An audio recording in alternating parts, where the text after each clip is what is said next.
আসসালামু আলাইকুম। গুলিস্তানের একটি ভিডিও দেখলাম। ছেলেটি কিভাবে তড়িঘড়ি এসে গাড়িটি থামিয়েছে মাত্র, সে তড়িঘড়ি এসে গাড়ির একটা অংশ খুলে নিয়ে দৌড় দিয়ে চলে গেল। অর্থাৎ বর্তমানে আমাদের দেশের যে আইনি ব্যবস্থা চলছে, অরাজকতা চলছে, মগের মুল্লুকের মতন সবাই আচরণ করছে, এটা তারই বহিঃপ্রকাশ। সমাজের রন্ধ্রে রন্ধ্রে ছিনতাই, চুরি, রাহাজানি, ডাকাতি ছড়িয়ে পড়েছে। সমাজে বাস করাটাই যেন কঠিন হয়ে যাচ্ছে, অথচ সরকারের তরফ থেকে তেমন কোনো জোরালো পদক্ষেপ গোচরীভূত হচ্ছে না। আমাদের প্রশাসনও কেমন যেন নিশ্চুপ হয়ে গেছে। যাই হোক, আমি সেই ব্যাপারে বলছি না। আমাদের প্রশাসনের যেমন এখন একটা দুঃসময় চলতেছে, কিন্তু তাই বলে সরকারও যে এভাবে চুপচাপ থাকবেন, এটা কোনোভাবেই কাম্য নয়।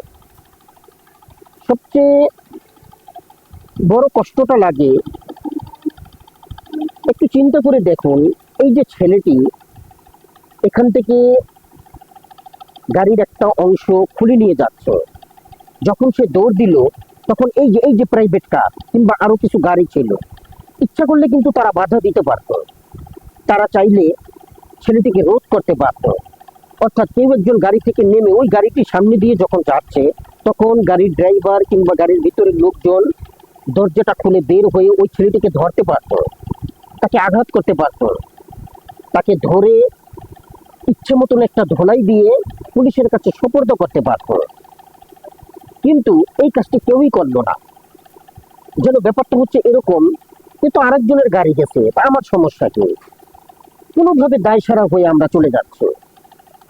কিন্তু ফেসবুক খুললেই, ইউটিউব খুললেই ভালো ভালো পরামর্শে, ভালো ভালো সব হেডলাইন দেবার জন্য বিভিন্ন ধরনের মানবিক মূল্যবোধের ডায়ালগ দিতে আমরা মোটেও কার্পণ্য বোধ করি না। কিন্তু এর বাস্তবতা আসলে কতটুকু, বাস্তবিক রূপটা আসলে কি, সেটা বাস্তবে চললে, রাস্তাঘাটে চললে, মানুষের সাথে কথা বললে স্পষ্ট প্রতীয়মান হয়। ব্যাপারটা এখানেই দেখুন। আরো একটি উদাহরণ দিচ্ছি। এখানে দেখুন, একজনের ছাতা ঝড়ের হাওয়ায় তার হাত থেকে উড়ে গেছে যখন, তখন তো বাতাসে উড়ে নিয়ে যাচ্ছে।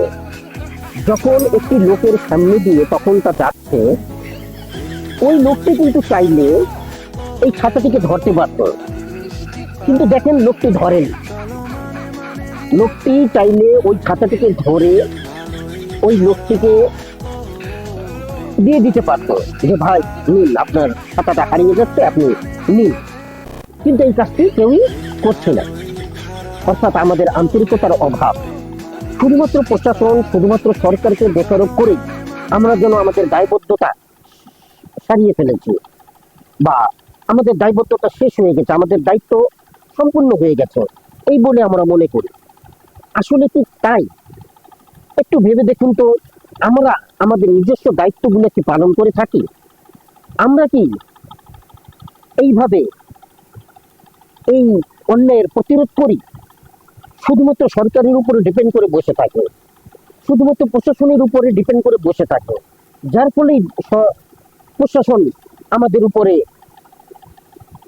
তাদের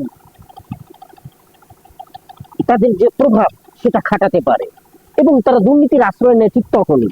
যদি আমরা সোচ্চার হতাম, আমরা ঘুষ দুর্নীতির ব্যাপারে লড়াই করতাম, অন্যায়ের প্রতিবাদ করতাম সর্বক্ষেত্রে, শুধু এই ক্ষেত্রে নয়, সর্বক্ষেত্রে চলার পথে যখনই কোনো অন্যায় হয় তার প্রতিবাদ করতাম, তাহলে পুরো দেশ থেকে এই অন্যায়, এই ঘুষ, দুর্নীতি, চাঁদাবাদ ইত্যাদি উঠে যেতে বেশি সময়ের প্রয়োজন হয় না। আমি মনে করি আমাদের মূল্যবোধের নৈতিক স্খলনের কারণেই আমাদের দেশটার প্রকৃত উন্নয়ন হচ্ছে না। আমাদের দেশটা সেদিনই প্রকৃত উন্নয়ন হবে যেই দিন আমরা একে অপরের প্রতি ভালোবাসা প্রদর্শন করব, একে অপরের প্রতি মূল্যবোধ দেব, একে অপরকে মূল্য দেব, একে অপরকে জানার চেষ্টা করব, অন্যের প্রতিবাদ করব। ঠিক তখনই এই দেশটা উন্নত হবে, নতুবা নয়। আসসালামু আলাইকুম।